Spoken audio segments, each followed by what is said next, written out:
साक्षात् परमेश्वरा गुरु परब्रह्म स्वामी गुरुदेव महेश्वरा त्वमेव माता च पिता त्वमेव बंधु च सखा त्वमेव विद्या च धर्मं त्वमेव वन्दे देवो वन्दो चरण सरोज गुरुमंगलगार जैसे वदनर होते हैं सागर से पार गुरु जी के सिमरन मात्र से नाशत विघ्न से सर्वपरम ध्यावत है सब सन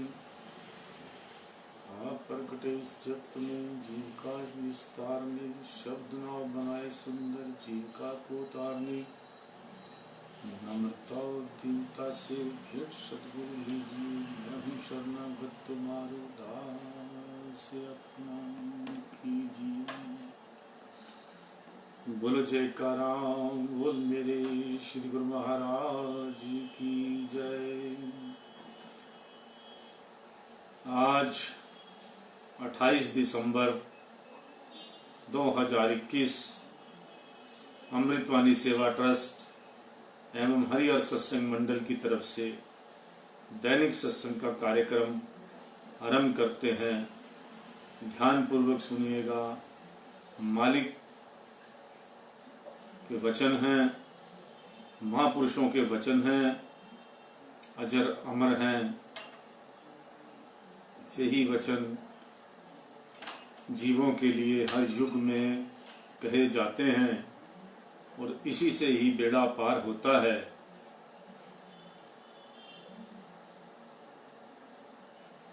और जो सत्संग के अंदर अपना ध्यान लगाता है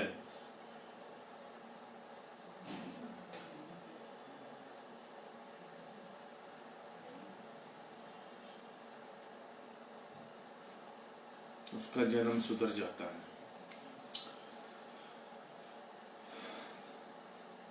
भजन में बैठे आदमी थक के तो थोड़ा अच्छा लगने लग जाता है, अच्छी बातें करने में कोई थकावट नहीं होती। इसीलिए मैं थोड़ा चुप हो जाता हूँ। जब आप काम से थके हों और जब पॉजिटिव काम करना हो आपको, हर आदमी का अपना एक विचार होता है। किसी का किसी काम में दिल लगता है, किसी का किसी के काम में दिल लगता है। आनंद आने की बात है। मुझे सत्संग करने में बड़ा अच्छा लगता है। इसमें आनंद मिलता है, शांति मिलती है, संतोष मिलता है। तो मुझे बहुत अच्छा लगता है कि सत्संग करे जाओ, नाम जपे जाओ। सालों से, बचपन से सीखते सीखते जब से आज इस उम्र में पहुंच गए हैं, 50+ में आकर कुछ समझ आई कि भक्ति जो है एक बहुत बड़ा इलाज है। तन और मन और धन सभी के लिए। तन के लिए भी बहुत इलाज है ये, मन का इलाज तो है ही है। जब मन और तन ठीक रहेंगे तो भगवान अपना जो है प्रालब्ध तो बनाए रखी है सभी की, तो धन भी हो जाएगा ठीक। फिर आदमी को संतोष मिल जाता है। सत्संग करने से तो ज़्यादा भगवान के रजा में इंसान खुश रहता है। पैसे की तमन्ना भी इतनी नहीं करता, माया की तमन्ना नहीं करता। भगवान उसका जो है संतोष से जितना पेट भरता है वो किसी चीज़ से नहीं भरता। ठीक है, इंसान को धन होना भी जरूरी है, लेकिन भगवान जो है उसका भी हिसाब किताब जो है चलता रहता है। जब भगवान की तरफ आप लगेंगे तो आपके कार्य तो पूर्ण हो जाएंगे। मैंने जो किताबें वाली कहानी सुनाऊंगा तो कोई पुरानी होती हैं। लेटेस्ट बात बताता हूँ।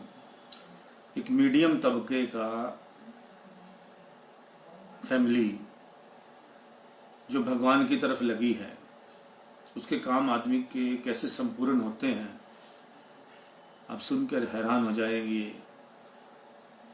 बिना पैसे अच्छे स्कूल में एडमिशन होना, बिना पैसे उस बच्चे का इंजीनियरिंग करना, बिना रिश्वत दिए, मतलब कि किसी तरह की भी, जहाँ पे इतना लंबे लंबे स्कूल में भी डोनेशन, आजकल डोनेशन के बगैर अच्छे स्कूलों में एडमिशन नहीं मिलता। मैं आपको कोरोना से पहले की बात कर रहा हूँ, आजकल तो थोड़ा बच्चे स्कूल नहीं जा रहे। उसके बाद बिना अप्रोच के बहुत बड़ी कंपनी के, बहुत बड़ी कॉलेज के अंदर बच्चे ने बिना कुछ दिए, डोनेशन दिए, उसका नाम आ जाना, उसके बाद वहीं से भी बड़ी अच्छी कंपनी द्वारा चुने जाना। एक मीडियम फैमिली के अंदर भगवान के ऊपर ही डिपेंड हो, तो भगवान किस तरह से, कौन कहता है कि पैसे, अगर पैसे वाला होता तो कितना वो पहले से सोच लेता कि पैसे बगैर काम होते नहीं है और पैसे से ही सब काम। जो करोड़ों के काम हैं, मालिक जो हैं, जो प्रभु के का नाम लेने वाले हैं, सत्संगी हैं, प्रभु के ऊपर डिपेंड रहते हैं, कुदरत उनका बेड़ा पार करती है। ऐसे हजारों किस्से हैं, हजारों किस्से, जिसके अंदर जो है भगवान जो है किसी को भी तंग नहीं करता। भगवान तो किसी को भी तंग नहीं करता, मतलब कि जो लोग अपने आप को फील करते हैं कि हमने बच्चे पालने हैं, हमने ये करना है, हमने ये करना है, ये क्यों नहीं सोचते कि सभी जीव अपनी अपनी किस्मत लेके आए हैं, किसी को कोई नहीं बना सकता। 5वीं क्लास हैं, बड़ी बड़ी कंपनियों के करोड़ोपति, करोड़ों कंपनी, जिनकी ऐसी सी कंपनियां हैं, 500 करोड़ की कंपनी का सीईओ जो है, जो मालिक है, वो 5वीं पास है। कितनी आपको कंपनियों के मालिक बता दूं जो पढ़े ही नहीं हैं, जिनको बचपन में पढ़ाई ही नहीं मिली और आज वो करोड़ों में खेल रहे हैं। तो ये सब बातें जो हैं, ये तो हो गई प्रारब्ध की बात हो गई, तो संसारी पढ़ाई की बात हो गई।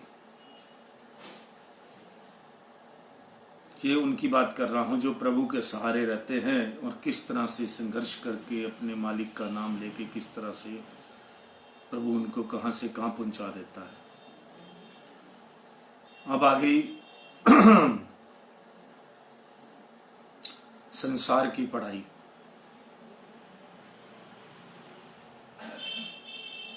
लोग कितनी ताकत लगाते हैं इसके लिए, एडमिशन लेना, फिर उसके बाद करना, फिर आगे, फिर आगे, फिर आगे, फिर आगे, फिर उसके बाद किसी मंजिल पे पहुंच जाना तो कितना घमंड आ जाता है। और पढ़ाई वाले को तो बहुत घमंड आता है, क्योंकि पढ़ाई बहुत ज़्यादा कर ली, अब उसको अच्छे काम जॉब नहीं मिल रही, तो वो सोचता है कि मैंने तो इंजीनियर बन गया या कुछ भी बन गया, मैंने MBA कर रखा है, अब मैं छोटे काम में क्यों जाऊं। आज के टाइम में ऐसे बच्चों की बहुत दिक्कत आ रही है। पढ़ने के बाद, सर्टिफिकेट मिलने के बाद, तो कुछ भी अगर उनको अच्छी जॉब नहीं मिलती तो वो अपना डिप्रेशन में आ जाते हैं, डिप्रेस हो जाते हैं। ये नहीं कि उनको जो है काम करना चाहिए, कोई भी मिल जाए काम उसको करना चाहिए। आज के टाइम में इस तरह के बच्चों के बहुत सारी प्रॉब्लम्स आ रही है। तो यही बात है कि ये हमें सत्संग क्या सिखाता है, वो हमारे को इन प्रॉब्लमों का सामना करने के लिए हमें महापुरुषों के वचनों के ऊपर चलना पड़ेगा। यही साइंस है हमारी, जो महापुरुषों के वचन हैं, ये साइंस है। ये सब टेक्निकल बातें हैं, जैसे महापुरुष समझाएं वैसे आपको चलना होगा। तो ये महापुरुष जो होते हैं, ये अपना संसार में कैसे रहना है और ये वाला जन्म भी, जो ये संसारिक जन्म भी बड़ा अच्छा बीते और आगे भी जो हमें परलोक में भी जाना है उसको भी कैसे बढ़िया करना है, ये दोनों तरीके जो हैं ये महापुरुषों की वाणी सत्संग हमें समझाते हैं। आप ग्रंथों की तरफ जोर मारेंगे, आप बड़े बड़े हमारे देश के अंदर जितने महापुरुषों ने बड़े बड़े लोगों ने ग्रंथों को रचना की है, आप उनको पढ़िए, आपको समझ आएगी कि कितना अद्भुत ज्ञान है, आपका मन शांत हो जाएगा। लेकिन ये जो लोग जो है आज के टाइम में व्हाट्सएप और इधर उधर की पढ़ाई करते हैं, ये चीज़ें, चलो मोबाइल बुरी चीज़ नहीं है, ज्ञान बनाने के लिए उसमें भी थोड़ा कुछ है, लेकिन जो उसमें बुरा ज्ञान ले लेते हैं वो बड़ी दिक्कत वाली बात है। हमारे जो दुनिया के ग्रंथ हैं वो कितनी शांति देते हैं, पूरे वर्ल्ड में ऐसा कुछ कोई पढ़ाई नहीं है। मुझे याद आता है कि मैं सारा दिन में क्या क्या कितनी अच्छी बातें पढ़ता हूँ। मेरा मन से कितना संतुष्ट रहता है इन सारी बातों से, भटकता नहीं मैं। ये मैं अपना अनुभव बताता हूँ कि भटकाव का बचने का एक ही तरीका है, डिसिप्लिन में रहने का एक ही तरीका है, अच्छी संगत में रहने का एक ही तरीका है कि आप अच्छे लोगों में रहिए, अच्छी अच्छी बुक्स पढ़िए। हमारे संत महापुरुष इतने इतने बड़ा इतने ज्ञान दे गए हैं, आप उनको मजाक उड़ाने की बजाय उनको अपने जो है यूज में लाइए उन बातों को, तो आपको समझ आएगी कि कितनी मेहनत के बाद, कितने रिसर्च के बाद ये महापुरुषों ने कितना ज्ञान देते हैं। तो शुरू करते हैं अमृत वचन। जिस शिष्य के साथ अध्यापक की रहनुमाई हो वह शीघ्र ही प्रवीण हो जाएगा। इसी प्रकार जिसके हृदय में सद्गुरु के वचनों का आधार होगा वहाँ सर्व शिक्षाएं सरलता से आ जाएंगी। अब इसी एक लाइन के अंदर कितनी बड़ी बात छुपी हुई है। जिस शिष्य के साथ अध्यापक की रहनुमाई हो वह बहुत जल्दी जो है एक इंटेलिजेंट बच्चे का, स्टूडेंट का, एक इंटेलिजेंट टीचर हो तो उसका बच्चा 100% इंटेलिजेंट बनेगा। ये मेरा अनुभव है,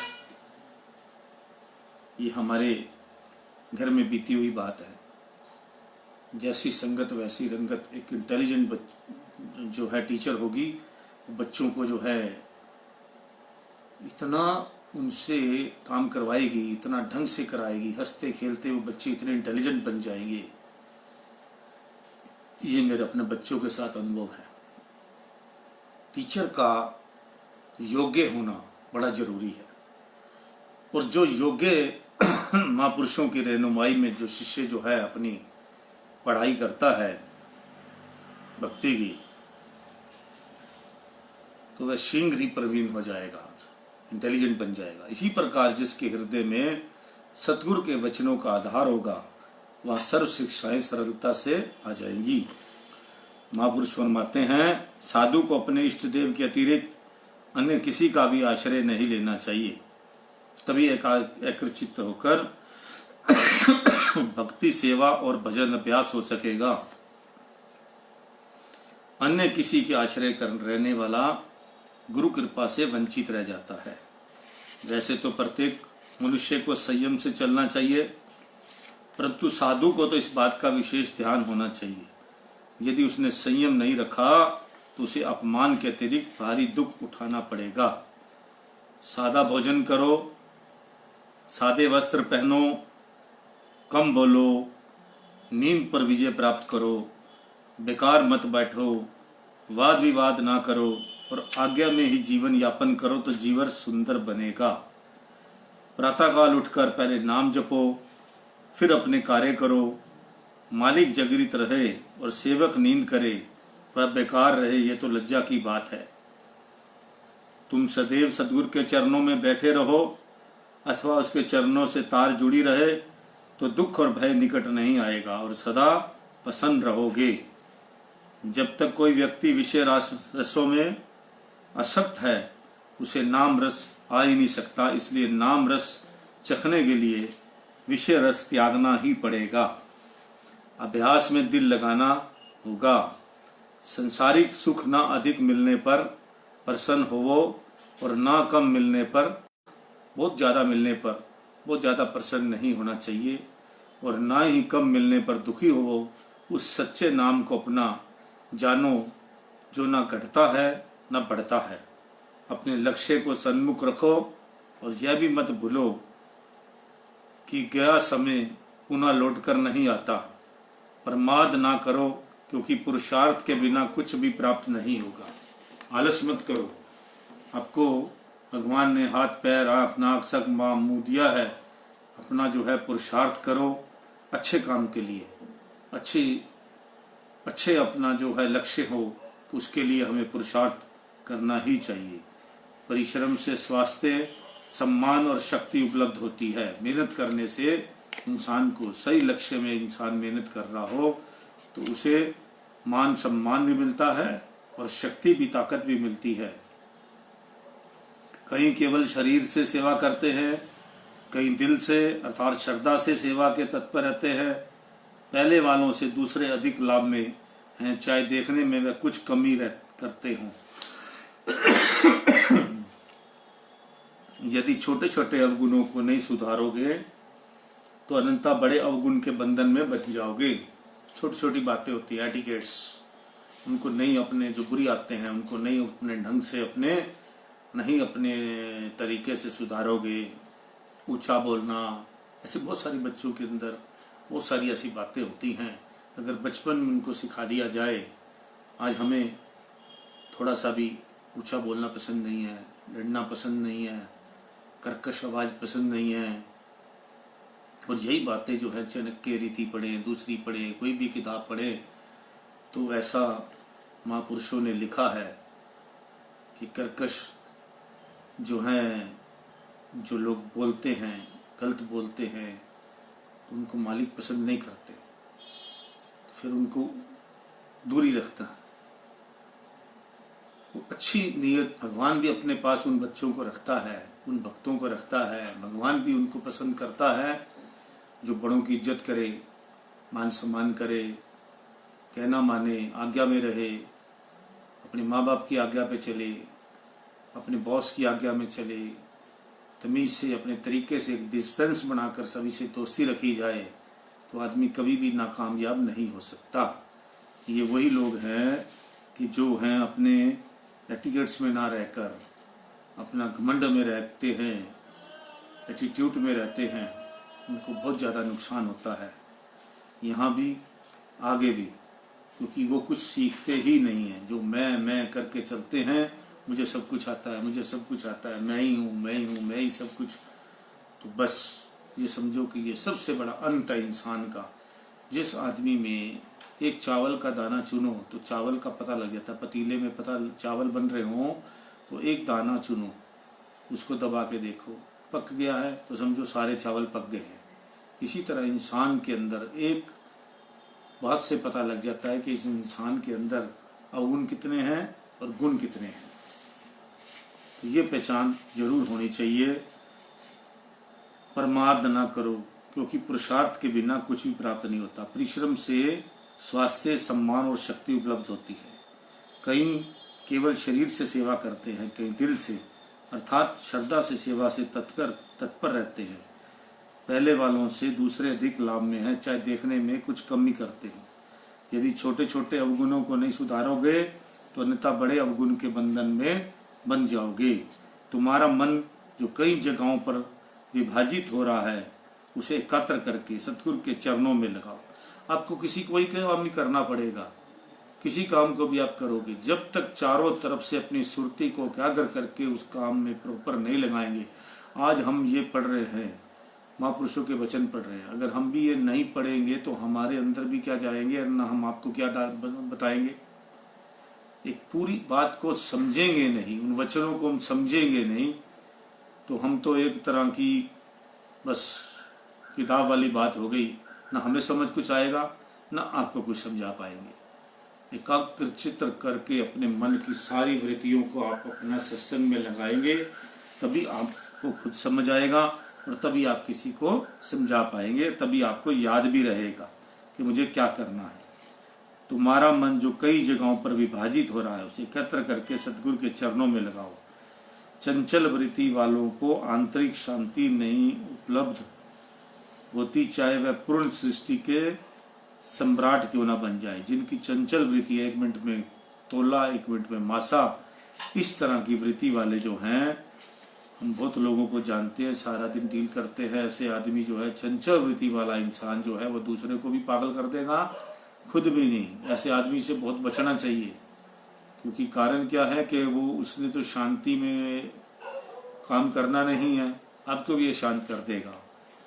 महापुरुष फरमाते हैं कि सतगुरु का उसी सेवक के हाथ हृदय में निवास होगा जो आज्ञाकारी हो और सदगुरु चरणों में जिसका अटूट प्रेम हो।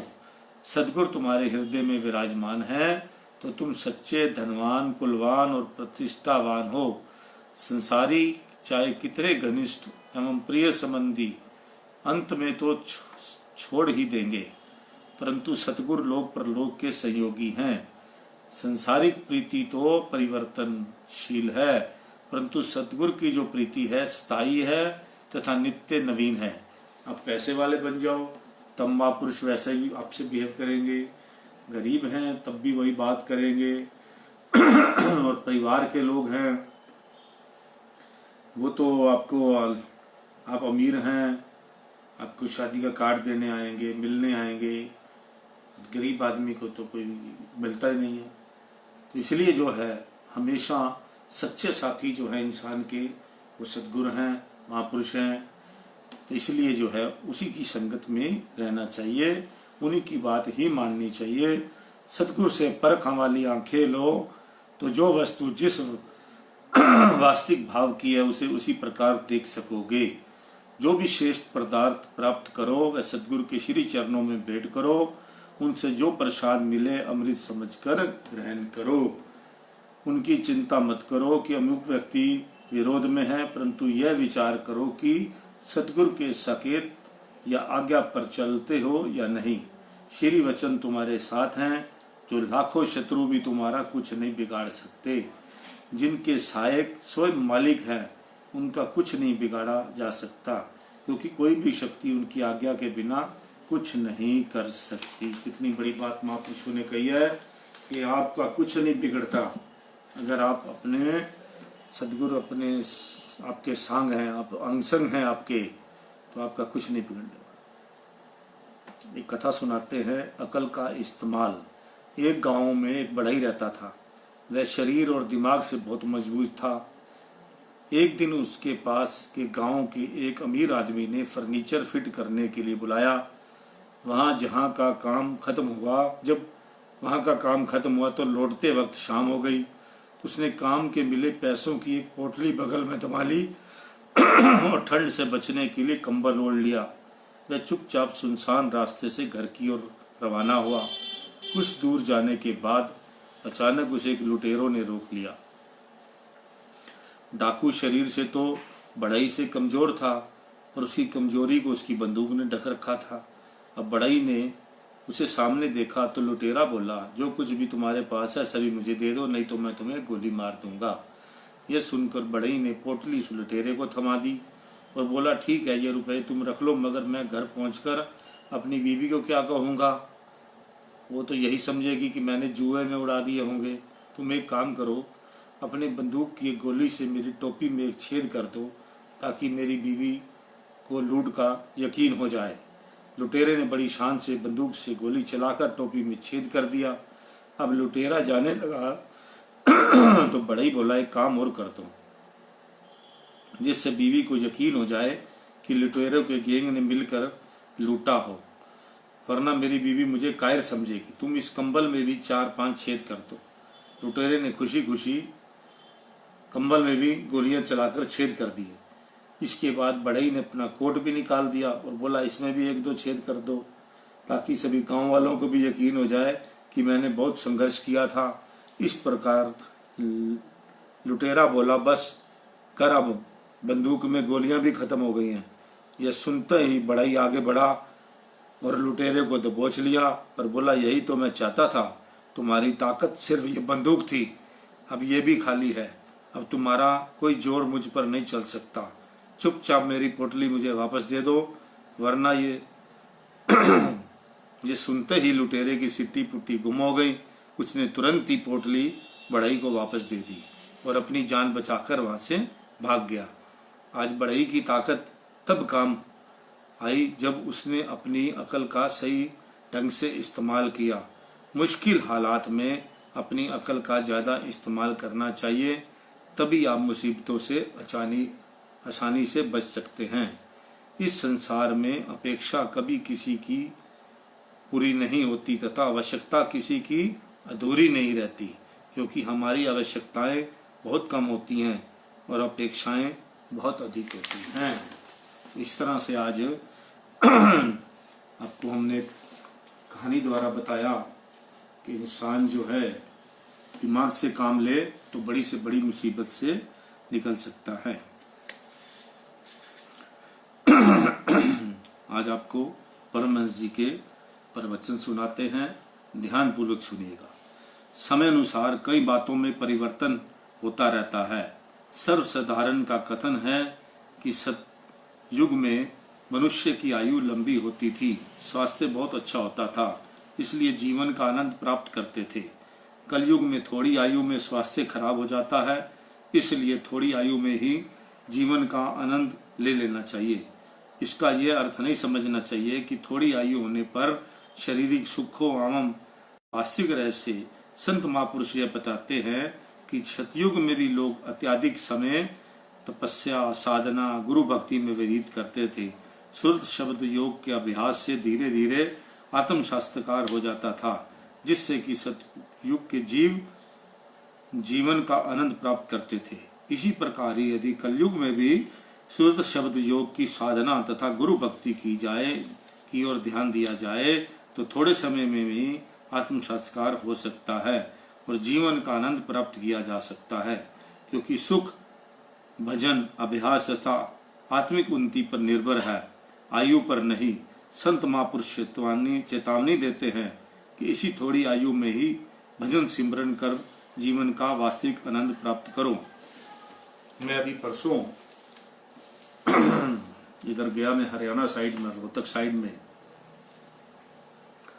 तो रोड पर खड़ा हो गया मैं किसी जगह पर, मुझे कोई काम था, तो वहाँ पे एक बुढ़ा मिला। उसने अपनी उम्र बताई 53 ईयर्स।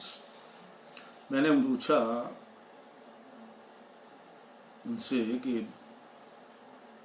भाई साहब आपकी उम्र क्या है? तो उन्होंने कहा जी मेरी 53 है, लेकिन वो लग रहे थे 60-65 के। तो मैंने कहा आप रहते कहाँ हैं? उन्होंने अपने गांव का नाम बताया। तो मैंने उनसे पूछा कि आपके गांव के अंदर, ऐसे नॉलेज के लिए पूछा कि अभी कोई 80-90 साल के लोग हैं? तो उसने कहा नहीं, अब तो 70-75 में सभी शरीर छोड़ जाते हैं। मैंने कहा ऐसा क्यों है?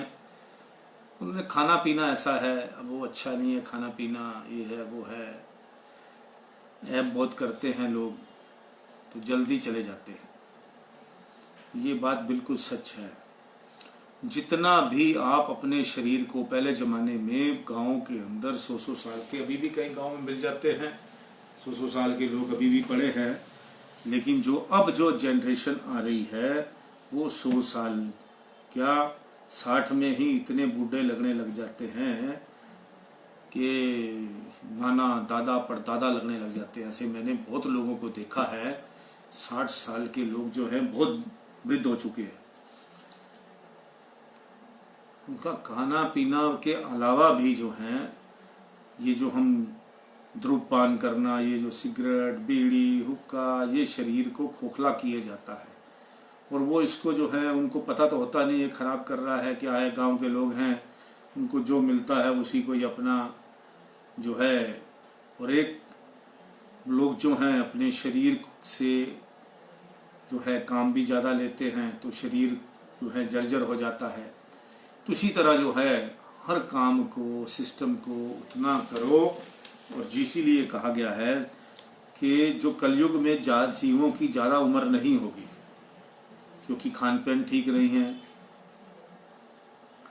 मेंटेनेंस नहीं है। छोटी उम्र के अंदर ही भी आजकल बीमारियां लग रही हैं। शुगर बहुत छोटी उम्र के बच्चों को होने लग गया। मैं तो हैरान हो जाता हूँ। एक मुझे अभी बच्चा मिला 14-15 साल में, उसको शुगर है। तो इस तरह करके ये बहुत बड़ी हालात में होता जा रहा है, बहुत ज़्यादा मात्रा में जो है अभी तो हम सिर्फ कोरोना से मरने का जो वो आंकड़े हमारे सामने आते हैं कितने मर गए। अगर आप कोरोना के अलावा और चीज़ों से आप मौतें देखो, शुगर से कितना आदमी साल में मरता है, हार्ट अटैक से कितना मरता है।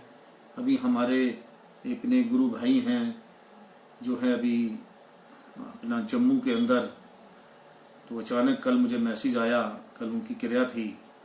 वो छोटी उम्र का लड़का था, शायद 35-40 साल के बीच का था। हार्ट अटैक हो गया। सूरत में बिजनेस के लिए गया हुआ था। दीपक हांडा जम्मू से ज्वेलर का काम करते हैं। तो मैं बड़ा हैरान हो गया कि छोटी सी उम्र के अंदर हार्ट अटैक हो गया। स्ट्रेस लोग बहुत लेते हैं। बच्चे आजकल जो है बड़े जो है, पहले छोटी उम्र के अंदर बच्चे को ज़्यादा परवाह नहीं करते थे, दोस्त की किया, खेला, खाया, कूदा। आजकल के बच्चे जो 15 साल की उम्र, 16 साल की उम्र के, चाहे लड़के हैं चाहे लड़कियां हैं, वो बड़े सीरियस पढ़ाई के प्रति बड़े जो है सीरियस हैं और उसका भी बोझ ले लेते हैं और भी हर चीज़ को ज़्यादा सोचते हैं, जिससे जो है स्ट्रेस ले लेते हैं। आज के बच्चे मैंने देखा है डिप्रेस ज़्यादा है और एक एटमॉस्फेयर से बहुत डरते हैं। आज के पहले हम बच्चे थे, हमारे माँ बाप जो है हमें खुली आज़ादी देते थे घूमने की। 15 साल की उम्र से मैं दिल्ली से रोहतक अकेला चला जाता था। 10वीं पढ़ता था उस टाइम, 15 नहीं तो 16 साल एज होगी। तो 10th में मैं अपने आप ही अप डाउन कर लेता था। और आज के बच्चे जो है इतनी उम्र में तो नहीं कर पाते, क्योंकि पहले हम जो है बसों में अपने आप सफ़र करना होता था, अपने आप ही रिक्शा करो, अपने आप ही करो, अपने आप पहुंच जाओ, अपने घर तक पहुंच जाते थे। तो बड़ा एक जो है, क्योंकि डर बहुत हो गया है बच्चों को अकेले भेजने का। आज के टाइम में बहुत ज़्यादा सेफ्टी नहीं है, तो देश में बड़े ज़्यादा चीज़ों के परिवर्तन आ गया है, बुरा सिस्टम ज़्यादा आ गया है, भय का माहौल रहता है। पहले लोग मदद करने वाले रोड पर बहुत होते थे।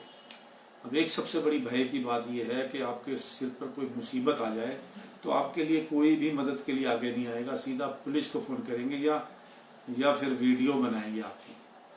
आज के टाइम में जो है एक्सीडेंट वगैरह सड़क पर हो जाते हैं, किसी को भी कोई गिरा हुआ होता है, कोई अच्छे घर से भी हो, कुछ भी हो। कई लोग मैंने खुद अपनी आंखों से देखा है कि जो है कोई नहीं रुकता आज के टाइम में, सब भाग दौड़ में लगे होते हैं सड़कों के ऊपर। और कितने लोग रोज़ की ऐसी कितनी घटनाएं होती हैं, जब जो है तड़पता रहा रोड पर, उसको किसी ने सहायता नहीं दी। इस तरह करके जो है सेल्फिश हो गया इंसान, डर हो गया, भय हो गया कि हमारे पास टाइम नहीं है, कौन इस चक्कर में पड़ेगा। आजकल के घर के माँ बाप भी डांटेंगे, भाई कहाँ गया था जी, मैं किसी के अस्पताल मदद करने गया था।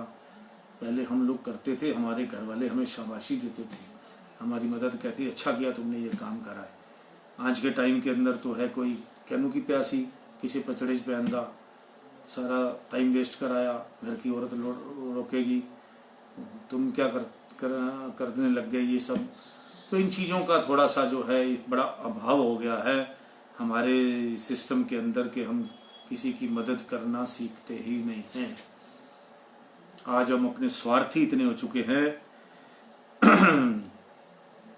कि किसी मदद के बारे में नहीं सोचते।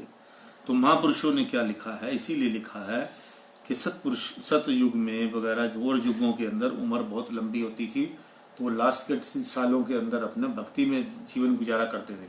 लेकिन आज कलयुग के अंदर जो है इतनी बीमारियां हो चुकी हैं। पहले लोग बड़ा स्वस्थ रहते थे, अच्छे एटमॉस्फेयर में रहते थे, और जो है इतनी पॉपुलेशन नहीं होती थी, जो है जिस वजह से जो है आदमी जो है उनका जीवन जो है बड़ा सिंपल हो रहता था। आज के टाइम में जो अब बढ़ता जा रहा है सिस्टम, हम केमिकल खाए जा रहे हैं हर चीज़ के अंदर। कोई ऐसी चीज़ धरती पर नहीं है आज के टाइम जो हम खाते हैं और उसके अंदर केमिकल ना हो।